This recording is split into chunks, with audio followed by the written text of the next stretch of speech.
बोल रहा है जीरो बड़ा है?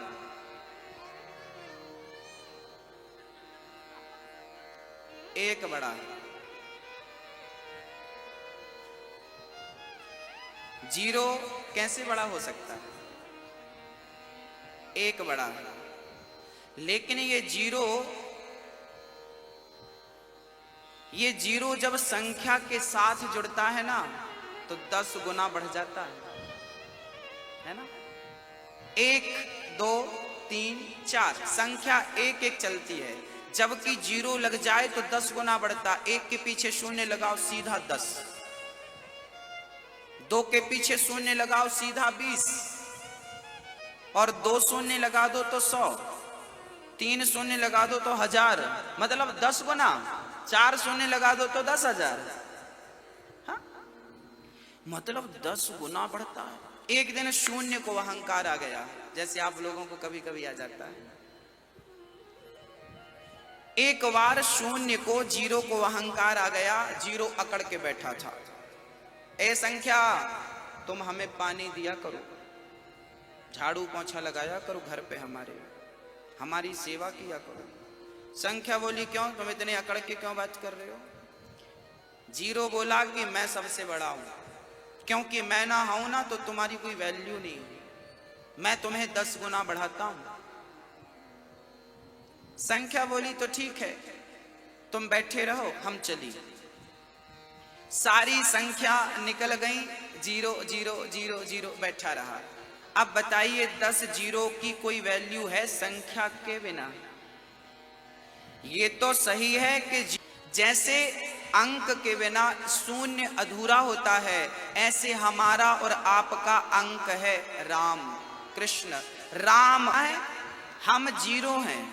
हमने अपने आप को अंक मान रखा है, वो हमारी भूल है, नादानी। आप लोगों ने अपने आप को क्या मान रखा है? कितने अंक हो आप? मैया जीरो। हम तो डबल जीरो हैं, अब आप कितने हैं राम जाने। जीरो सब जीरो। अच्छा, भाटा पारा में ना जब हम आए, कल भी ये बात कही थी, दोहरा देता हूं। जब भाटा पारा पे हम आए ना तो रास्ते पे लिखा था भाटा पारा 10 किलोमीटर, 5 किलोमीटर, 3 किलोमीटर, 2, 1। जहां पर था, क्या वहां भाटा पारा था? बोलो नहीं ना। आगे लिखा काम क्रोध लोभ मोह रह गया तो परमात्मा प्रकट हो ही नहीं सकता। ईश्वर उनके हृदय में प्रकट होता है जिनका हृदय क्या हो जाता है? जीरो। अहंकार से शून्य, क्रोध से, लोभ से, बुराइयों से शून्य। तो आपको शून्यता की ओर बढ़ना चाहिए, क्योंकि भाटा पारा वही है जहां जीरो है, बिलासपुर वही है जहां, रायपुर वही है जहां, दिल्ली वही है जहां, मुंबई वही है जहां तक मंजिल नहीं मिलेगी। अंक दिखना बंद हो जाएगा, शून्य दिखना शुरू हो जाएगा, वही आपकी मंजिल है। बस क्या करना है अपने आप को? मैं शून्य ही था, शून्य ही हूं और शून्य ही रहूंगा, बट मैंने अहंकार बस अपने आप को कुछ मान रखा है। मैं कौन हूं जानते नहीं हो।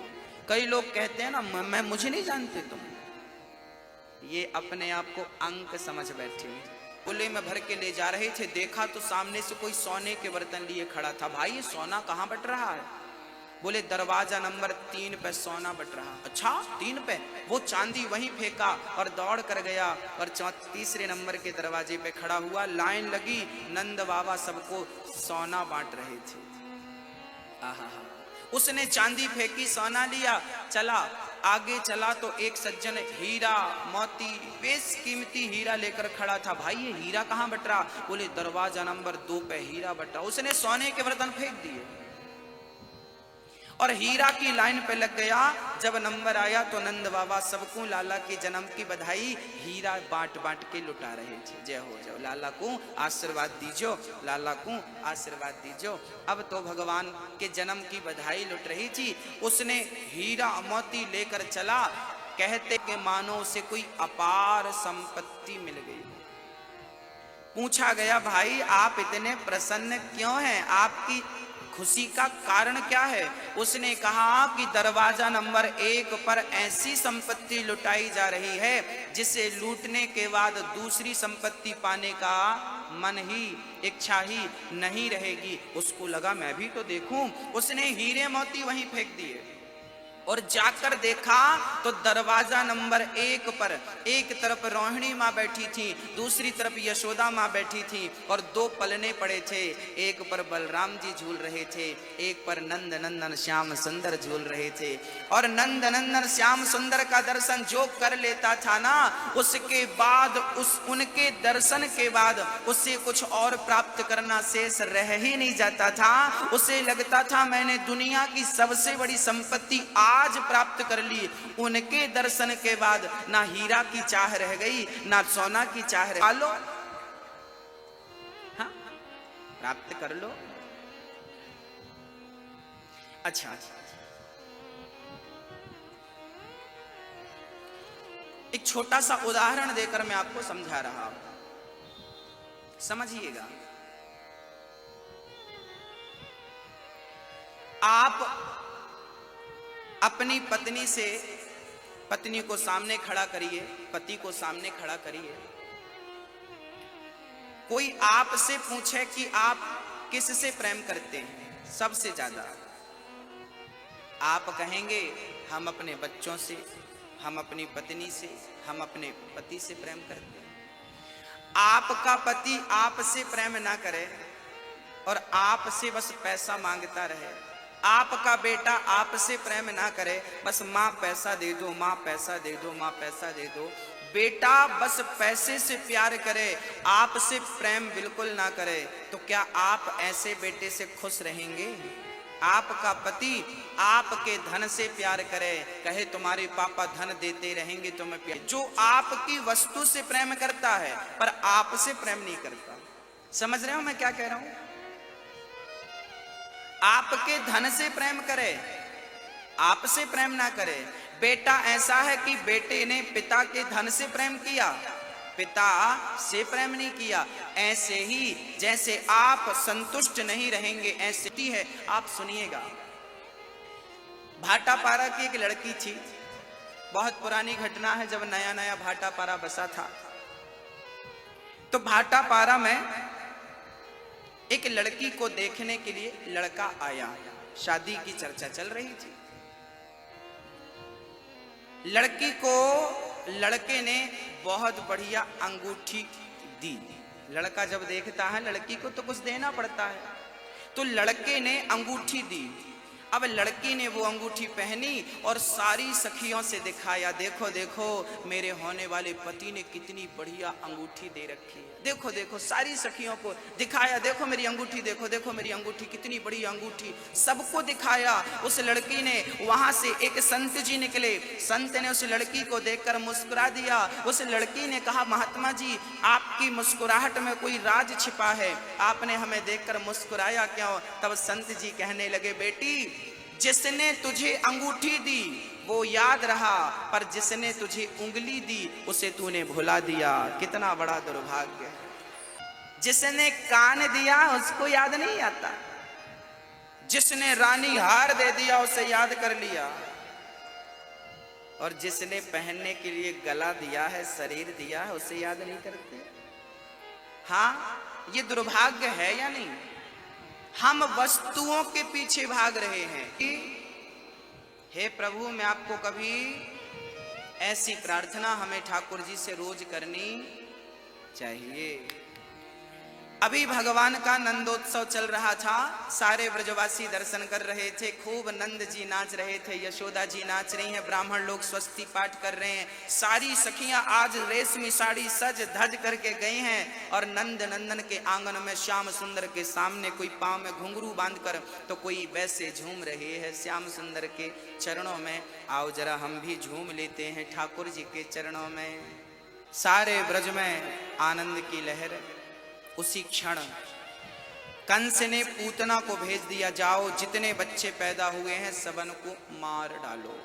पूतना मौसी अभी भगवान मात्र 6 दिन के हुए कि पूतना मौसी भगवान श्री कृष्ण को मारने के षड्यंत्र में सम्मिलित हो गई और भगवान श्री कृष्ण को मारने के लिए अपने स्तनों में जहर भर लिया। ये पूतना कौन है? बकासुर की बहन बकी इसका नाम है। ये बच्चों का रक्तपान करती थी, बड़ी भयंकर थी, डरावनी थी, जो इसे देखता था डर जाता था, थर थर कांपने लगता था। ऐसी पूतना ने मन में विचार किया कि मैं बच्चों को कैसे मारूं। तो पूतना अपना रूप बदल के आ गई।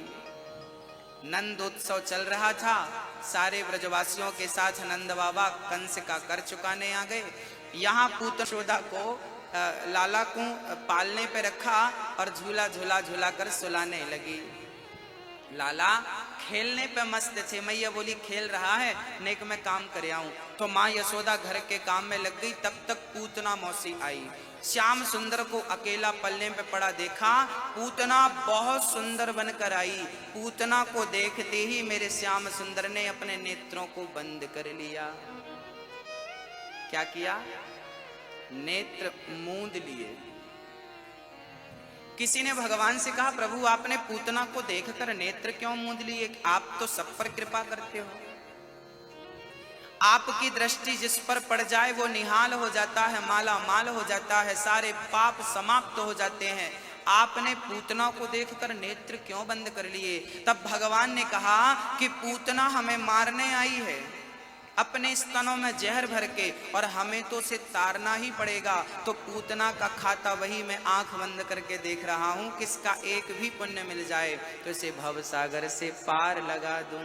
इस क्योंकि पूतना का तन सुंदर था। अच्छा, हमारी माताओं को निवेदन करते जाओ कि बैठती जाएं वहीं पे, आने मत दो किसी को। भैया जी हाथ जोड़ के माताओं से, क्योंकि माताएं ऐसे मानती नहीं है जल्दी से, इनको हाथ पांव जोड़ने पड़ते हैं। हाथ पांव जोड़ने से भी मान जाए तो बड़ी भाग्य है। हाँ, ये मानती नहीं है। शांति से बैठ जाओ मेरी माँ, तो हाथ जोड़ते जाइए सारी माताओं को, नहीं फिर वो डांटती भी हैं। क्यों नहीं जाने दे रहे हो हमें? उनके गुस्से का शिकार भी होना पड़ता। थोड़ा मेरी माँ आगे खिसकाओ। देखो कितनी जगह पड़ी बीच में, पूरा भाटा पार आ जाए, लेकिन आप बैठने नहीं दे रही हो किसी को। थोड़ा खिसको, कम कम जगह है तो कम कम जगह लो। आओ आगे, जल्दी जल्दी आओ, समय ना खराब करिए, समय कम है। आओ मेरी माँ, ओ मैया आ जाओ मेरी माँ आगे।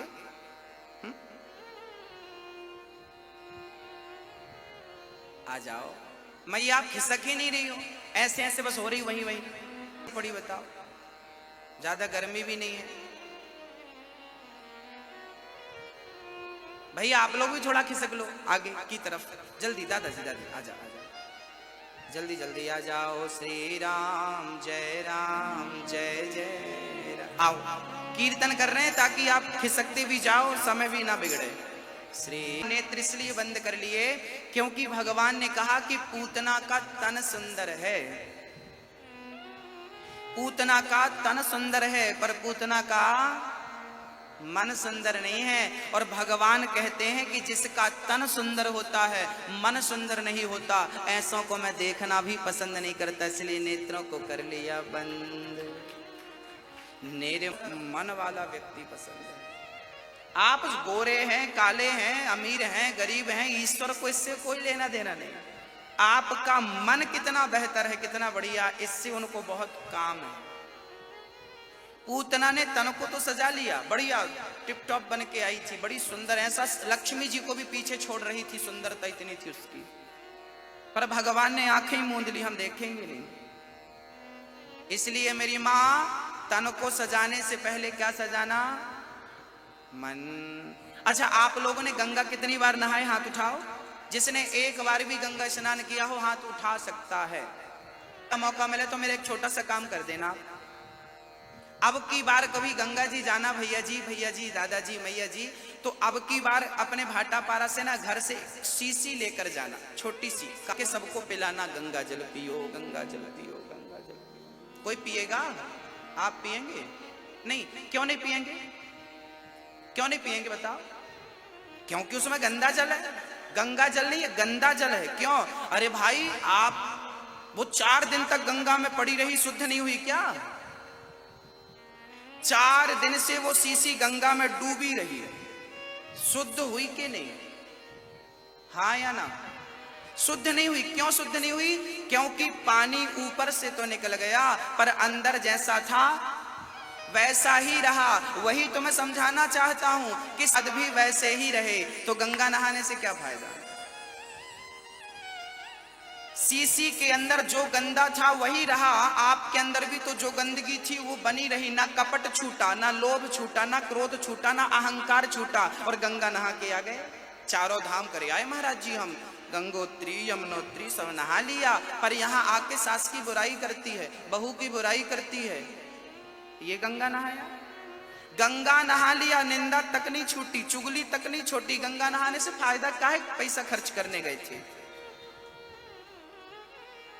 हे गंगा मैया, जितना पवित्र आपका जल है, आज से मैं अपने मन को इतना ही पवित्र करूंगा, इतना ही पवित्र रखूंगा, तब तो गंगा नहाने का कोई फायदा है। अब बाकी आप फिर नहाते रहो, पैसा है तो खर्च करते रहो।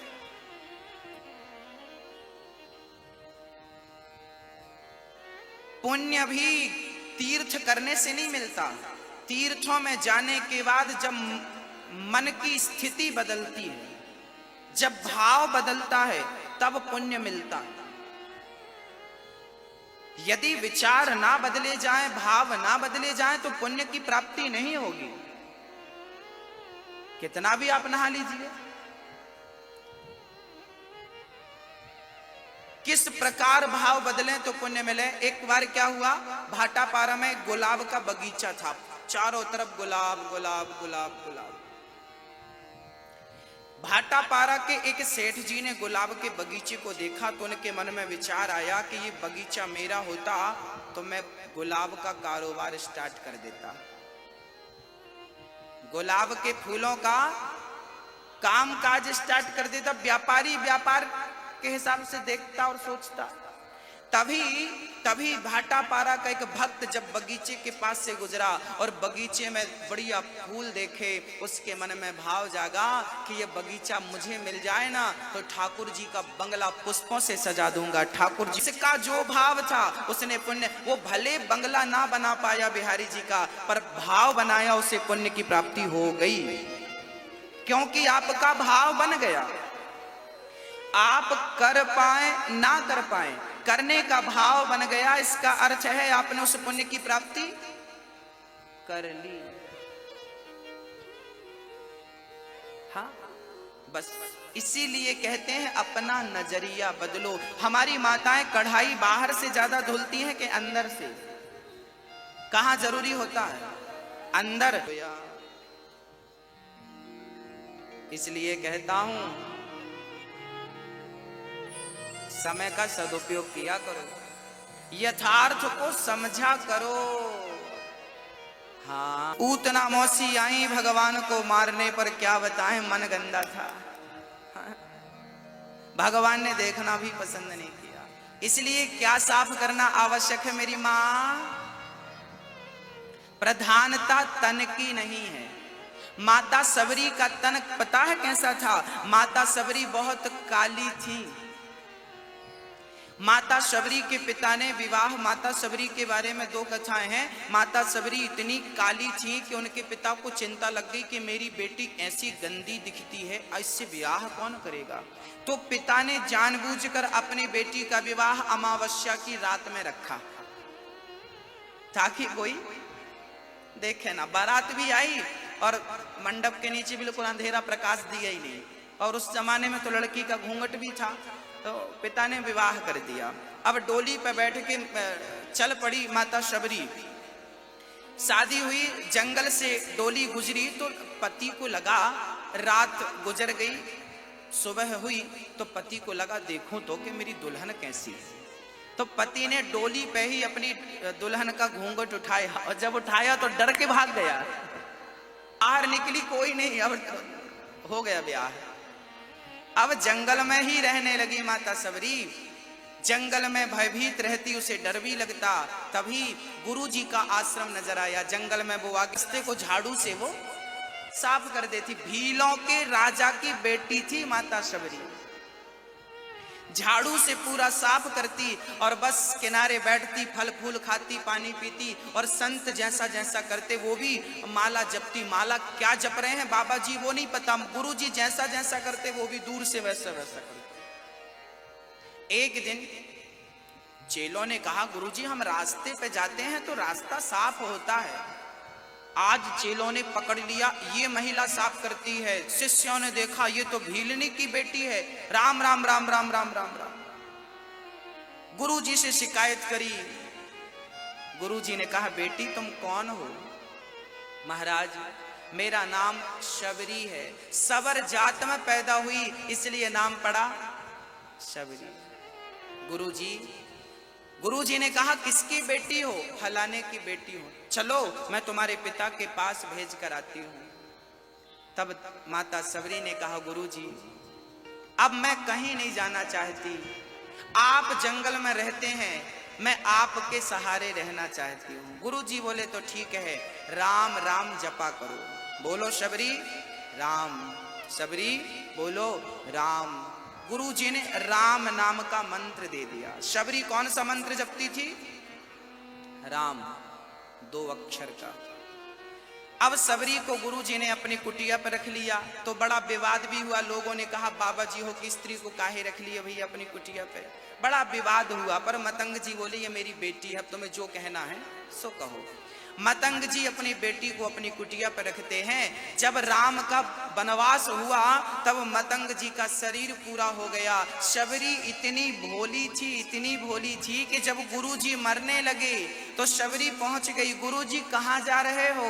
गुरुजी ने कहा, बेटा अब मेरा शरीर पूरा हो रहा है, मैं जा रहा हूँ। शबरी रोने लगी, गुरुजी जहाँ जा रहे हो मुझे भी ले चलो, मैं अकेली क्या करूँगी? यहाँ कोई मुझे रखेगा थोड़ी, आप थे तो रखा था। नहीं, इन लोगों ने तो जिस घाट पर शबरी ने स्नान कर लिया था पंपा सरोवर में, उस सरोवर में संतों ने स्नान करना छोड़ दिया था कि तू अभागिन है, हम तेरे सरोवर में स्नान नहीं करेंगे। पूरा जल खराब हो गया था, कीड़े बिलबिलाने लगे थे। संतों को लगा इसने स्नान कर लिया इसीलिए कीड़े मकोड़े आ गए, जल गंदा हो गया।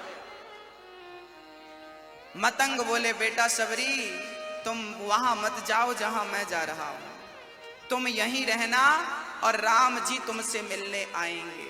शबरी बोली, गुरुजी मैं राम तक कैसे पहुंचूंगी, मैं तो राम को जानती ही नहीं। तब गुरु ने कहा, तुम्हें राम के पास जाने की जरूरत ही नहीं पड़ेगी, राम खुद चलकर तुम्हारे पास चले आएंगे।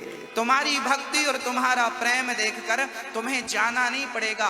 भक्ति ऐसी करो, प्रेम भगवान से ऐसा करो कि तुम्हें भगवान के पास जाने की जरूरत ना पड़े, बल्कि भगवान खुद चलकर आपके पास चले आए। ये भक्ति है, ये भक्ति की चरम सीमा है। शबरी कुटिया पर रहती और राम राम राम राम जपती। और कभी कौआ डाली पे बैठता तो शबरी माता पूछती कि बोल बोल बोल कागा राम कब आएंगे। गुरु के वचनों पर विश्वास जिसने कर लिया भक्तों, उसे अगले जन्म में नहीं इसी जन्म में भगवान का दर्शन होगा। मैं यकीन से कहता हूँ, गुरु के वचनों पर विश्वास हो जाए। गुरु ने कहा कि तुम्हें राम राम जपना है, बस कुछ नहीं, बस राम राम। गुरु ने कहा कि तुम्हें नारायण नारायण जपना है, बस नारायण। गुरु ने कहा तुम्हें कृष्ण कृष्ण जपना, बस वो पकड़ लो। शबरी को राम जी ने दर्शन दिया। शबरी के बारे में दूसरी चर्चा भी है। एक दिन शबरी की मां शबरी के बाल गूंथ रही थी, चोटी कर रही थी। तभी शबरी के पिता ने बहुत सारे जंगली जानवरों को इकट्ठा करना शुरू कर दिया। शबरी कहती है, मां ये जंगली जानवरों को पिताजी इकट्ठा क्यों करते हैं? शबरी की मां बोली, बेटी परसों तेरा विवाह है और तेरा विवाह जब होगा ना तो बहुत सारे बाराती आएंगे, तो बारातियों को मांस खिलाना रहेगा ना। शबरी बोली राम राम, मेरी शादी में इतने सारे पशुओं की हत्या होगी। सबरी ने केस छुड़ा लिए, दौड़ कर गई और सारे जानवरों को मुक्त कर दिया। वो जानवर जंगल की तरफ पूंछ उठा उठा कर दौड़ने लगे और शबरी को आशीर्वाद देने लगे, सबरी तुमने हमें मुक्त किया है, भगवान तुम्हें मुक्त करेगा। तुमने ये शबरी कौन है, इसके पिछले जन्म की भी एक चर्चा है। बहुत बड़ा सुंदर प्रसंग है। एक राजा था, उस राजा की रानी थी। वो राजा रानी दोनों प्रयागराज में आए थे। प्रयागराज में कुंभ का मेला लगा था। सारे साधु संत देश विदेश से आकर के और कीर्तन भजन चल रहा था। राजा रोज सत्संग में जाते। रानी कहती प्रभु मुझे भी सत्संग में ले चलो। दर्शन नहीं मिलता, कथा नहीं मिलती। अब उसे अपने रानी होने पर घृणा होने लगी। हे विधाता, तुमने मुझे ऐसी रानी क्यों बना दिया जिस रानी को सत्संग नसीब नहीं होता। कतना मौसी भगवान को लेकर गोद पर दूध पिलाने लगी। दूध तो था नहीं, जहर था। भगवान ने जहर पिया, दूध पिया। अब पूतना के प्राण पीने लगे। पूतना चिल्लाई बालक छोड़ दो, छोड़ दो। भगवान बोले मौसी जी हम जल्दी से पकड़ते नहीं, और पकड़ लेते हैं तो फिर कभी छोड़ते नहीं। यहाँ पकड़ने की व्यवस्था है, यहाँ छोड़ने की कोई व्यवस्था नहीं। पूतना भगवान को लेकर भागी। भगवान ने प्राणों का पान किया। पूतना धड़ाम से जमीन पर गिर पड़ी। भगवान ने पूतना की गति कर दी। जो गति भगवान ने माँ यशोदा की करनी थी, माँ देवकी को जो गति प्राप्त होनी थी, वही गति भगवान ने पूतना को दे दी। क्योंकि भगवान की नजर में पूतना भी उतना ही महत्व रखती है जितना माता यशोदा महत्व रखती है। अर्थात ईश्वर की निगाहों में अंतर कुछ नहीं है। गलती हो जाए ना तो ये दुनिया वाले आपकी 1000 अच्छाई भुलाकर आपकी एक गलती याद रखते हैं। ये दुनिया वाले एक गलती याद रख के आपको ताने मारते रहते हैं। ये दुनिया वाले गलती ही याद करते हैं, जबकि आप करोड़ों गलतियां करके भगवान के सामने चले जाना, भगवान तुम्हारी करोड़ों गलतियां भूल जाएगा। एक अच्छाई तुमके प्रेम का सही मूल्य कोई दे सकता है तो केवल ईश्वर दे सकता है। सही मूल्य कोई दे सकता, केवल कन्हैया, दूसरा कोई मूल्य चुका ही नहीं सकता। बताइए सुदामा ने प्रेम किया भगवान से, तो जो मूल्य भगवान श्री कृष्ण ने चुकाया, क्या वो मूल्य कोई और चुका सकता था?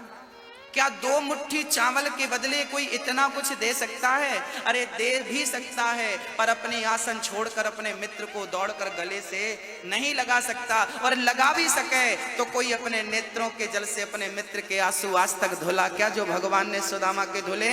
प्रेम किया था सुदामा ने, क्या वो मूल्य चुका सकते थे? आप जिनसे प्रेम करते हो, क्या वो दुनिया वाले आपके प्रेम का मूल्य चुकाते हैं, देते हैं सही मूल्य? ये दुनिया वालों की जब तक आप इच्छाएं पूरी करते रहोगे ना, आपसे प्रेम करेंगे, आपसे बोलेंगे, और आपने एक बार इच्छा पूरी नहीं की तो गुस्सा हो जाएंगे। ये दुनिया वाले ऐसे हैं, ये स्वार्थी प्रेमी हैं। आपसे प्रेम जो भी करते हैं, उस प्रेम के पीछे दुनिया वालों का स्वार्थ होता है। एक कन्हैया है जो निस्वार्थ भक्तों से प्रेम करता है, वो आप जान ले जो जान नहीं आ रहा। भगवान ने पूतना को उद्धार किया। पूतना को चिता पर लिटा करके शरीर काट काट करके अंगों पर आग लगाई। चिता पर शरीर से खुशबू निकली, पूतना को कृतार्थ कर दिया, उसके शरीर से खुशबू निकली। एक दिन भगवान श्री कृष्ण ने करवट बदली तो माँ यशोदा ने उत्सव रखा, छकड़ों पर सामान रखा, छकड़े के नीचे कन्हैया को लिटा दिया और बगीचे में सबको भोजन प्रसादी कराने लगी। अब भगवान ने देखा कि मैं छकड़े के नीचे हूं और छकड़े के ऊपर, छकड़ा मतलब बैलगाड़ी, छकड़ा चलता था ना पहले, बैलगाड़ी को छकड़ा राजस्थानी भाषा में कहते हैं, कई प्रांतों में छकड़ा कहते हैं। आप क्या क्या बोलते हैं? बैलगाड़ी, छकड़ा, बैलगाड़ी एक ही चीज है। तो छकड़े पे सामान रख दिया, माँ यशोदा ने गाड़ी पे सामान रख दिया और गाड़ी के नीचे ठाकुर जी को, कन्हैया को लेटा दिया। अब कन्हैया की आंख खुली तो भगवान रोए, पर भगवान का रोना किसी ने नहीं सुना। तब भगवान को लगा अच्छा, जिसका उत्सव चल रहा है उसी को गाड़ी के नीचे बिठा रखा है। तो भगवान ने गाड़ी पे एक लात जमाई तो गाड़ी उलट पलट के धड़ाम से जमीन पे गिर पड़ी। यहाँ एक बात बहुत समझने की, आइए समझते हैं। गाड़ी के नीचे भगवान को और गाड़ी के ऊपर सामान को, समझ रहे? आप लोग भी कभी कभी ये गलती करते हो। आप लोग भी अपने जिंदगी की गाड़ी पे नीचे आपको लगता है मेरी मेहनत से मिल रही है। जब धन दौलत पाते हो आपको लगता है मेरी कामयाबी, मेरी मेहनत मुझे कामयाब कर रही है। आपकी मेहनत आपको कामयाब नहीं करती, आपकी मेहनत के पीछे गोविंद की कृपा होती है। जिन पर कृपा होती है वही कामयाब होते हैं, वरना मेहनत करने वालों की कमी नहीं है। बहुत लोग मेहनत कर रहे हैं पर कामयाबी सबके कदम नहीं चूमती। कामयाबी उन्हें हासिल होती है जिस पर मेरे गोविंद की कृपा हो। तो आपको कभी कभी लगता हम सब कुछ कर रहे हैं, बस जब आप अपने आप को कर्ता समझने लगते हैं, कर्ता मानने लगते हैं, तब भगवान गाड़ी पर एक लात जमाता है, गाड़ी उलट पलट जाती है। कभी आपकी गृहस्थी की जिंदगी की गाड़ी में ना तूफान आ जाता है। जब तूफान आ जाए, अचानक कोई टेंशन आ जाए, समझना कि मेरे गोविंद ने एक लात मार दी। क्यों लात मारी? भगवान को मत भूलिए, सारा काम करिए पर काम करते समय भगवान को याद रखिए, याद रखिए। ये काम मेरा नहीं है, ये सारा काम किसका है? सच बताऊं मेरी मां, मैं कथा सुनाऊं इसलिए भगवान ने मुझे आवाज दे रखी है। मेरे पास जो आवाज है ये मेरी आवाज नहीं है, ये आवाज भी गोविंद की दी हुई है। जब उसने दिया है तो क्यों ना इस आवाज से उसी की सेवा की जाए। जब उसने आंख दिया है तो क्यों ना इन आंखों से उसी को देखा जाए। जब उसने कान दिया है तो क्यों ना इन कानों से उसी की कथा सुनी जाए। जब उसने हाथ दिया है तो क्यों ना इन हाथों से उसी के बंदों की सेवा किया जाए, दीन दुखियों की सेवा किया जाए। क्योंकि जब सेवा करते हैं ना तो भगवान बड़े खुश होते हैं। इसका उत्तर मैं आपको देना चाहिए। ये प्रश्न एक्चुअली आपका है, आपको कभी कभी इसका उत्तर मिलता नहीं। आज मैं आपको बहुत विस्तार से एक बात सार की बात समझाना चाहता हूं। समझिए, बिल्कुल सावधान हो जाइए। एक भी शब्द यदि आपने छोड़ दिया तो आपको वो बात समझ में नहीं आएगी जो मैं समझाना चाहता हूं। बीच से कोई उठिएगा मत, मेरी हाथ जोड़ के प्रार्थना।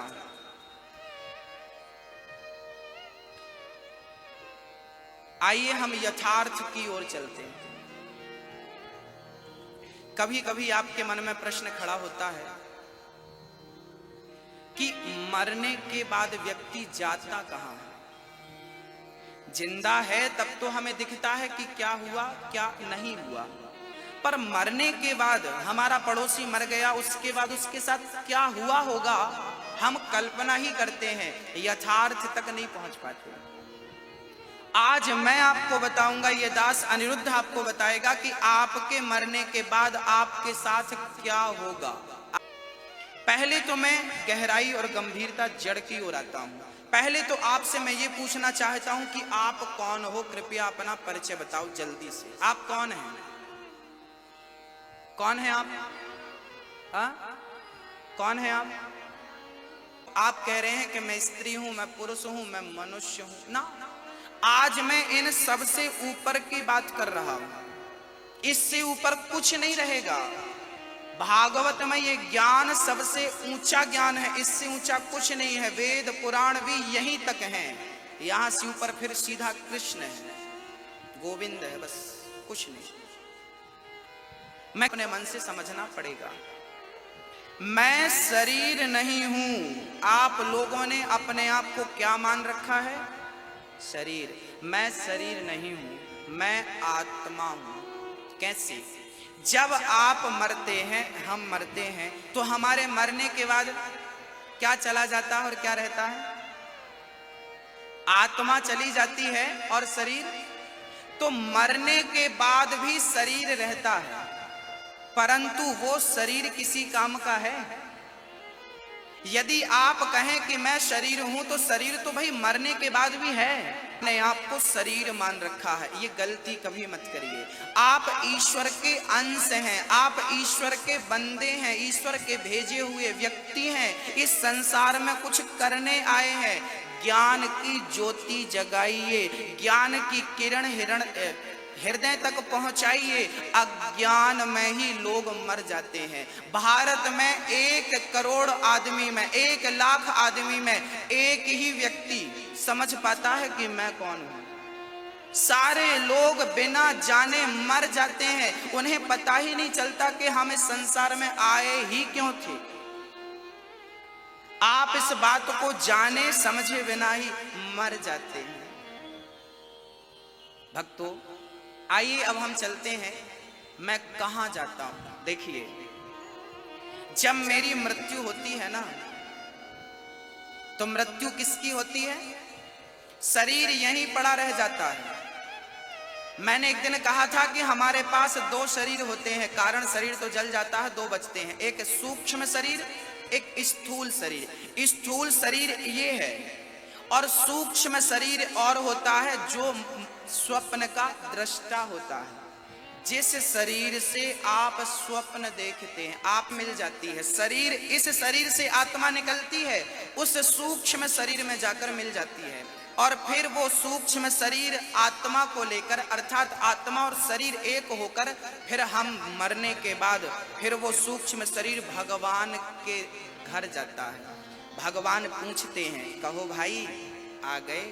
जब आप मरकर जाएंगे ना, तो आपके सूक्ष्म शरीर से जिसके भीतर आत्मा होगी, भगवान पूछेंगे, क्यों भाई ठीक हो?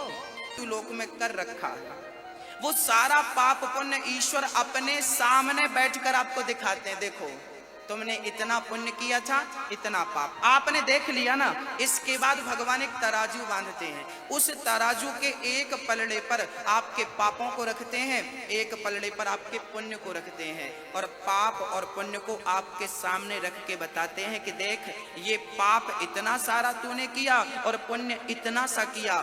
अब भगवान आपसे पूछते हैं, ये बताओ कि तुम्हें पहले पाप का फल भोगना है या पुण्य का फल भोगना है?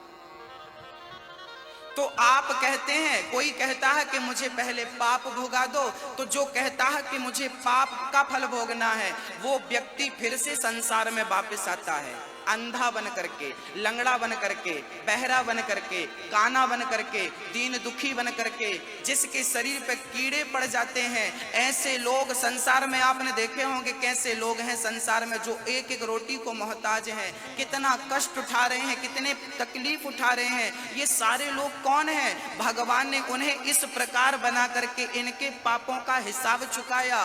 पर भगवान ने कहा था कि मैं संसार में भेज तो रहा हूं, तुम पाप खत्म ही करना, अपने पापों को और बढ़ा मत लेना। अब तुम यहाँ आकर फिर से झूठ बोलना शुरू करो, कपट करना, छल करना, तो और क्या होगा? उन पापों में वृद्धि हो जाएगी। फिर क्या होता है?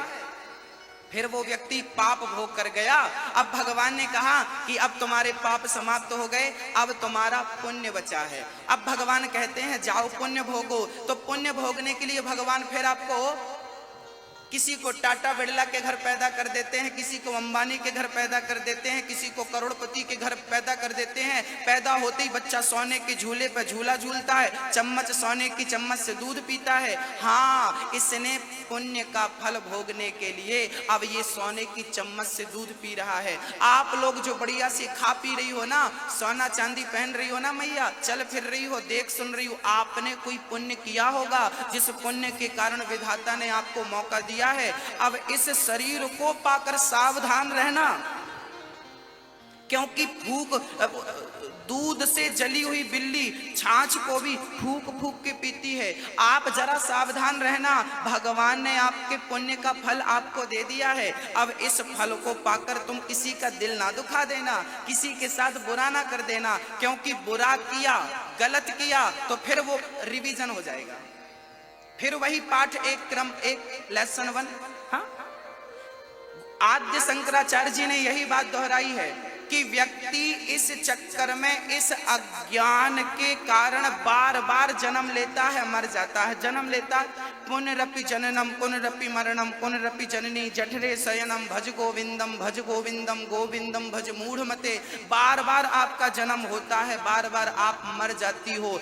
जब कोई सच्चा गुरु आपके जीवन में आता है, तब वो गुरु आपको निकालता है, यहाँ आ, तू कहाँ चक्कर में पड़ा है, चल तू भगवान का चिंतन कर। संसार छोड़, बेटा छोड़, बेटी छोड़, पत्नी छोड़, पति, ये तुझे हर जन्म में प्राप्त होता है बेटा बेटी। और तू माया का जाल ऐसा डालते हैं भगवान कि आप समझ ही नहीं पाते कि क्या मेरा है क्या पराया। संसार को मैं कहते कहते मर गए। कोई सच्चा गुरु आता है और बताता है कि ये गलत मार्ग पे कहाँ जा रहा है, यहाँ तेरा सर्वनाश हो जाएगा, कई जन्म बर्बाद हो गए हैं। तब कोई सच्चा गुरु आपको पकड़ता है और किसी एकांत जगह पर बिठाकर आपको मंत्र देता है और कहता है राम राम जप। संसार की सारी वासनाएं छोड़ दे। कोई मेरा है ये भी भूल जाए, कोई पराया है ये भी भूल जाए, मैं कुछ हूं ये भी भूल जाए। बस गोविंद को याद रखो। जब तुम उसे भजना शुरू कर दोगे, उसके नाम को भजना शुरू कर दोगे, तब भगवान इस जन्म और मृत्यु के चक्कर से बचाकर अपना पार्षद बनाकर अपने लोक में भगवान तुम्हें पहुंचा देंगे। उसी को कहते हैं मोक्ष। उसे क्या कहते हैं? उसी को कहते हैं मुक्ति। नहीं तो संसार में आप घूमते रहेंगे, घूमते रहेंगे।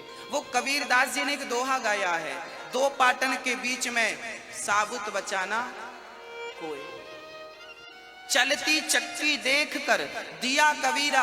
आपने देखा होगा पहले जमाने में हमारी माताएं गेहूं पीसती थी, एक चक्री होती थी, चक्की, हाथ चक्की, उसके दो पट्टे होते थे, जो नीचे दाना आ जाता था वो पिस जाता था, पर उसमें एक बीच में भी एक छेद होता था, जो दाना बीच में रह जाए वो पिसता नहीं था।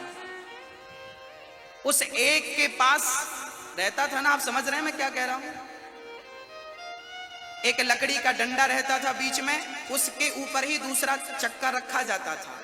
उस छेद पे जो दाना आ जाता था ना, वो पिसने से बच जाता था। अर्थात जो उस एक ईश्वर को भज लेगा, उस एक ईश्वर की शरण में चला जाएगा, वही संसार में पिसने से बचेगा, वही बच सकता है। नहीं तो सब दो पाटन के बीच में साबुत बचाना।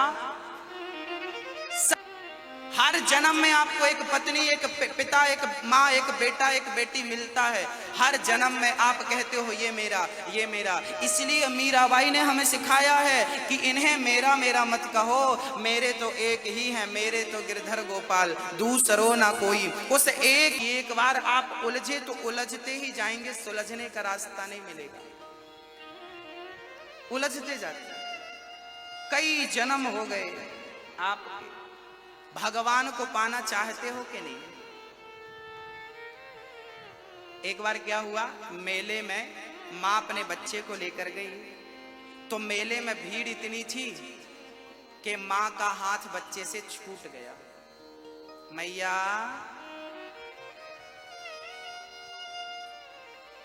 सो मत जाना।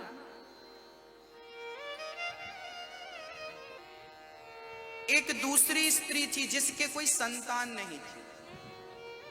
उस स्त्री ने देखा कि एक बच्चा रो रहा है, जाकर पूछा बेटा तुम कौन हो? छोटा सा बच्चा था, कुछ बता ना पाया, बोल ना सका। मां ने गोद पे उठा लिया और उस बच्चे को अपना दूध पिलाकर पाल पोसकर बड़ा किया। अब जब वो बच्चा बड़ा हो गया 20-25 साल का, तब उसकी असली मां टकरा गई सामने और मां ने पहचान लिया।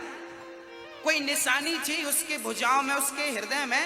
मां ने पहचान लिया, बच्चे को गले से लगाया, पर बच्चा बोला खबरदार, ये क्या ने उसी को अपनी मां समझ रखा है, अपनी असली मां को भुला दिया। सच कहता हूं वो बेटा और कोई नहीं, आप हम सब वही पुत्र हैं, वही बच्चे हैं। हम सबकी मां है भगवान। त्वमेव माता च पिता त्वमेव, मात पिता तुम मेरे, माता रामो मत पिता रामचंद्र, स्वामी रामो मत सखा रामचंद्र। उस माँ के ही हम संतान हैं, पर संसार में उस माँ से हम बिछड़ गए थे। संसार एक मेला है, इस मेला में हम अपनी असली माँ से बिछड़ गए, फिर हमें यहाँ एक माँ मिल गई। उस माँ ने, जिस माँ ने आपको अपना दूध पिलाया, अपनी गोद पर झूला झुलाया, वो माँ मिल गई। अब हम उसी को अपनी माँ कहने लगे, समझने लगे। जब कभी भगवान भगवान है, फिर ये कौन है गुरुजी? ये फोटोकॉपी है, ये कौन है? कौन है ये फोटोकॉपी है। असली माई बाप हम सबके भगवान होते हैं। ये माँ बाप हमारे फोटोकॉपी है, काम फोटोकॉपी हो आप, इनमें उनका दर्शन करो। तो समझ में आया कि हमारे मरने के बाद क्या होता है? क्या होता है बताओ, बोलो क्या होता है हमारे मरने के बाद? हमें ईश्वर अपने सामने बिठाकर पिक्चर दिखाते हैं हमारे अपने पाप और पुण्य की, जो हमने किया अच्छा बुरा, और उसी के फल स्वरूप अच्छे का यहाँ भोगते हैं, बुरे का यहाँ ही आकर हम भोगते हैं। जो भी आप पा रहे हैं, खो रहे हैं, आपके ही कर्मों का फल है। भगवान ने छकड़े में बैठे शकटासुर का उद्धार किया, तृणावर्त बवंडर के रूप में आया, भगवान ने तृणावर्त का उद्धार किया। गर्गाचार्य जी आए और भगवान श्री कृष्ण का नामकरण संस्कार कर रहे हैं। भगवान के कितने संस्कार हुए हैं? हमारे सनातन धर्म में कितने संस्कार होते हैं? गर्गाचार्य जी से नंद बाबा ने कहा कि मेरे बच्चे पर बड़े बड़े संकट आ रहे हैं, प्रभु मेरे बच्चे के संकटों को टालिए और जल्दी से जल्दी मेरे बच्चे का नामकरण संस्कार कीजिए। कितने संस्कार होते हैं हमारे बच्चों के? आपके कितने संस्कार होते हैं? 16 संस्कार होते हैं हम सभी के। 5 लोगों को पता है, सोचिए, ये दुर्भाग्य है हमारे भारत का। हमारे 16 संस्कार में सबसे प्रथम संस्कार होता है गर्भाधान संस्कार। आजकल सारे माँ बाप अपने बच्चों को संस्कार देना बंद कर दिए और बाद में रोते हैं, गुरुजी बेटा माँ सेवा नहीं करता, बेटा बहू अच्छी नहीं है। आपने संस्कार दिए कहाँ है कि अच्छा रहे कोई? आपने कभी मंदारी को बंदर नचाते देखा कि नहीं? सिखाने से तो बंदर भी सीख जाता है साहब, हाँ या ना? आपने कभी सर्कस देखा हो तो शेर को सिखाया जाता है, हाथी को सोचिए, सीखने को हाथी सीख जाता है, कबूतर तोता बिल्ली पशु पक्षी, अरे पशु पक्षी सीख जाते हैं सिखाने से, तो सिखाने से क्या बच्चे नहीं सीख जाएंगे यदि सही संस्कार दिया जाए सही समय पर? तो आप पहले संस्कार देते नहीं है, बाद में रोने बैठ जाते हैं, बेटा नालायक। अच्छा आप बताइए, मैं आपसे पूछ रहा हूं, आप जितनी दादी यहां बैठी हैं, जितनी माँ यहां बैठी हैं, जितनी नानी यहां बैठी हैं, जितने दादाजी और पापा जी यहां बैठे हैं, सबसे कृष्ण जी के बारे में हाँ या ना? वहीं से संस्कारों का बीज बोया जाना शुरू हो जाता था। आजकल की दादियां पंचायत करने से इन्हें फुर्सत नहीं है। जिनकी सुनाती हैं अच्छा है साहब, जिनकी नहीं सुनाती वो सुन लो। एक कहानी रोज सुनाओ, माँ दादी नानी रोज सुनाएं। दादियां अपना फर्ज पूरा करें, दादा अपने बच्चों को उंगली पकड़कर मंदिर ले जाया करें, रामचरितमानस पढ़ाया करें। यहीं से संस्कार बनेंगे और यहीं से संस्कार बिगड़ेंगे। बनाना बिगाड़ना, कच्ची मिट्टी कुम्हार को दे दी जाए, अलम बनाएगा ना तो वो मिट्टी भी जलेगी, पीने वाला भी जलेगा। घड़ा बनाएगा तो घड़ा भी ठंडा, पीने वाला भी ठंडक को शीतलता को प्राप्त करेगा। बच्चे को घड़ा बनाना है या चिलम बनाना है, माँ बाप ही वो कुम्हार होते हैं जिनके पास कच्ची मिट्टी होती है। माँ बाप क्या होते हैं? माँ बाप कुम्हार होते हैं। आप अपने बच्चे को चिलम बना दो, या चिलम बनाओगे तो जलता रहेगा, लोगों को भी जलाता रहेगा। घड़ा बनाओगे तो ठंडा रहेगा, संस्कार का जल भरेगा, ठंडा रहेगा और अपने संस्कारों से दूसरों को भी शांति पहुंचाएगा, ठंडक। कल आप अपने बच्चों को संस्कार कैसे देते हैं, मैं एक एग्जाम्पल दे रहा हूं आपको, छोटा सा दूंगा। आप बहुत समझदार लोग हैं, पढ़े लिखे, सब समझते हैं। भाटापारा के एक पिता ने अपने बेटे की शादी करी। बहुत ध्यान से सुनना, शायद आपको अच्छी लगे मेरी बात। भाटापारा के एक पिता ने अपने बेटे की शादी करी। बेटा पढ़ा लिखा था, अच्छा था, कमाता खाता था, करोड़पति। लड़के से पूछा गया कि आपको क्या चाहिए। मंडप के नीचे पूछा जाता, क्या चाहते हो। मंडप के नीचे पूछा गया, क्या चाहते हो मेरी बेटी के सिवा। तो लड़के ने कह दिया कि मुझे एक गाड़ी, कार चाहिए। लड़की का पिता इतना मजबूत नहीं था कि वो कार दे सके। उसने तो मोटरसाइकिल खरीद के रखी थी 80-90 हजार रुपए की, कि बेटी को मैं मोटरसाइकिल दूंगा। पर बेटे ने डिमांड कर दी कि मुझे कार चाहिए। अब लड़की के पिता, स्थिति ना होने पर भी उन्होंने अपना घर, उनके पास कोई जमीन जायदाद नहीं थी, सरकारी नौकरी थी, जो पैसा इकट्ठा किया था बिटिया के ब्याह में खर्च कर दिया। उनका एक घर था, वो घर भी अभी पिछले साल ही कर्जा से मुक्त हुआ था, लोन लेके दिला दी। मेरी बेटी है, कोई बात नहीं, बेटी खुश रहे, तेरे लिए सब करूंगा बेटी, बाप सब करता, जा खुश रह।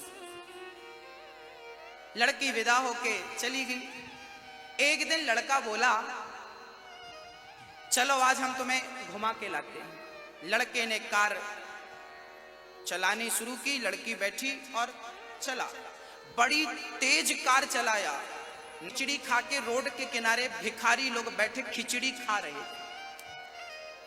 अचानक एक भिखारी, जिसका एक पांव टूटा था, हाथ पर बैसाखी थी, वो